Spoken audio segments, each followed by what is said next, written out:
Alright, touching this one. Okay, Financial Times names George Soros Person of the Year. I'm going to surprise you guys, because I actually support this. Look, okay, before people start mashing on their keyboard and typing out a comment, I hate George Soros, okay? I think the guy is an absolute slug. If I could name a parasite after him, I would, right? He is a creep, he is a lowlife, and he can suck my left nut. But at the end of the day, if you want to look at someone who has done an amazing job with their financial situation, you got to hand it to him. George Soros has done a good job. You know, got to give the man props where he is because, yeah, he's a billionaire and I'm not. So, you know, like I say, whether you like him or not, he's definitely gone through and he's definitely made all that money. But let's jump into the article. The Financial Times has named the 88-year-old left-wing billionaire George Soros its Person of the Year for 2018, calling him a standard-bearer of liberal democracy and open society. See, this is where I have a bit of a problem, but anyway. And praising the values he represents. Okay. So, look, at the end of the day, if they were going to name George Soros Financial Times of the Year person because of his financial efforts, I would totally agree.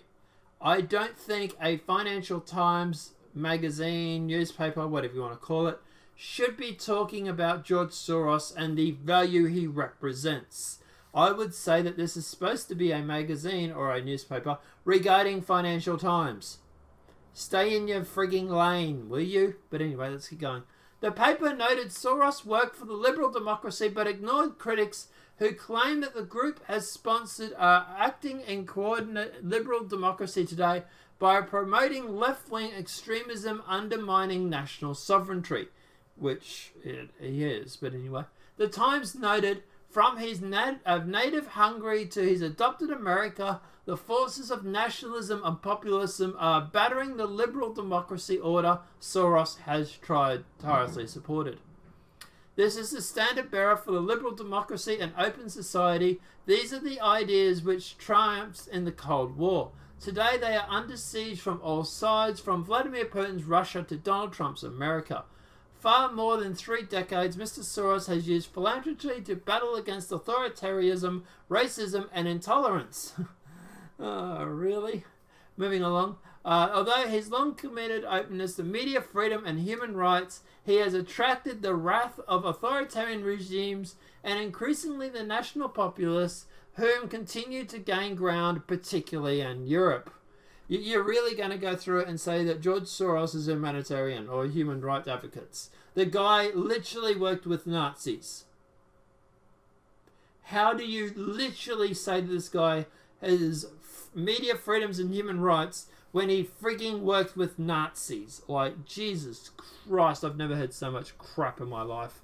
The paper adds that Soros has been the target of anti-Semitic conspiracy theories and that he detests Trump. Last month, the online Jewish magazine Tablet published a more sober and accurate look at Soros' political involvement, written by James Kresh, who vehemently opposed to Trump but also critical of Soros. Kresh noted that despite Soros' good working at helping nations in Eastern European and elsewhere emerging from the shadows of communism and Cold War tyranny during the 1990s, his politics took a turn to the extreme during the George W. Bush administration.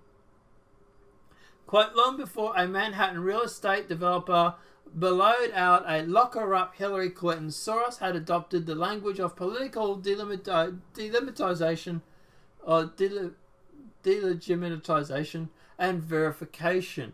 When I hear President Bush say, "You're either with us or against us," it reminds me of the Germans, George Soros said in 2003. My experience under Nazis and Soviets rule have sensitized me. The same year, aping the language of British Bush administration, war plans, sovereignty over the downfall of Saddam Hussein, Soros called for a regime change in Washington. Soros began backing a variety of groups whose tactics and ideologies corroded liberal democracy rather than making it stronger, especially in the United States. Original links. polarization, tribalization, polarization, tribalization, and partisanship, and general breakdown in civic discourse are all serious problems in American right now, but they hardly are exclusive preserve of the American right. And to the extent that the bashful phenomena manifest themselves on the American left, George Soros must answer for some of the damage.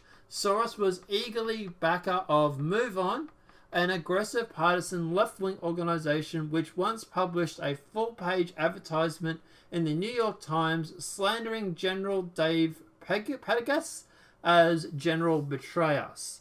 Last year, MoveOn published a guide titled How to Bird Dog, providing us followers with tips of harassing elected officials in public. Soros is also a major funder for the Media Matters and watchdog group funded by right-wing hitman turned left-wing hitman David Brock. Those stock in trade is the organization's boycott of conservative media figures. Such pressure tactics aided greatly in the evolution of social media into the primary form of American public discourse. There are staples of Soros-funded groups, the Center of Popular Democracy, whose executive director, accused Jeff Flake, in a Senate elevator last year, organized a corporate backers of hate campaign targeting companies it claims stands to profit from Trump's hateful agenda. The group set up a website that allows supporters to flood inboxes of CEOs of companies they decide are capable. Such mass lobbying of individuals of the private sector is unprecedented, according to Time. Kush noted that some of the criticisms of Soros' political involvement is driven by anti-Semitic paranoia. Some of it is accurate. Despite mainstream media efforts to pretend otherwise, in recent hearings over the confirmation Supreme Court Justice Brett Kavanaugh, for example, it is far from irrelevant that many or even some of the protesters who are attempting to override the constitutional process of representation of democracy through the pressure techniques were professional political advocates derived part of their salary from George Soros's legacies. Might be mispronouncing that. Kresh added that Soros Philanthropy, the Open Society Foundation, behaves like a government unto itself, labeling Republican Nazis while simultaneously calling for a return to bipartisanship and defying criticism. In addition, Kresh wrote that there is more than a whiff of hypocrisy to Soros using charges of anti-Semitism, especially given his own use of the same tropes he decries as anti-Semitic against people who object to him. Soros has also backed vehemently anti-Israel groups and believes pro-Israel advocates provoke anti-Semitics.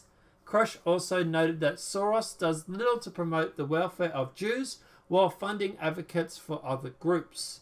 Instead of investing in the liberalism of his icons, Karl Popper, Soros had chosen to nurture the future generations of intersexual left-wing activism. Kush continued with all his negative effects on the open society ideal. In a passage that all but predicted the Financial Times treatment of Soros, Kush observed, "It used to be American media that called wealthy and powerful people, irrespective of their political ideology, to account. But since Soros appointed himself the foremost individual patron to the institutional left, his amulet to ward off criticism, the press abandoned its role. Because Soros is one of the most visible anti-Trump figures in the United States, the media has become pro-Soros." Okay, look, at the end of the day, okay, so if they had have gone through and named him Person of the Year because of his financial decisions, I would have backed that. But if they're doing it just because of the fact of that he's anti-Trump and we're anti-Trump and we like his values when it comes to everything but finance, then that's where I have a problem. So I'm going to change my decision here. Look, I think this is crap.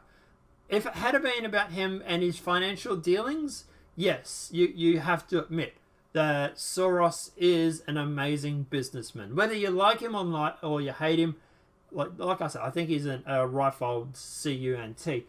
But at the end of the day, you got to admit his business, all right? You got to admit he's great when it comes to his money.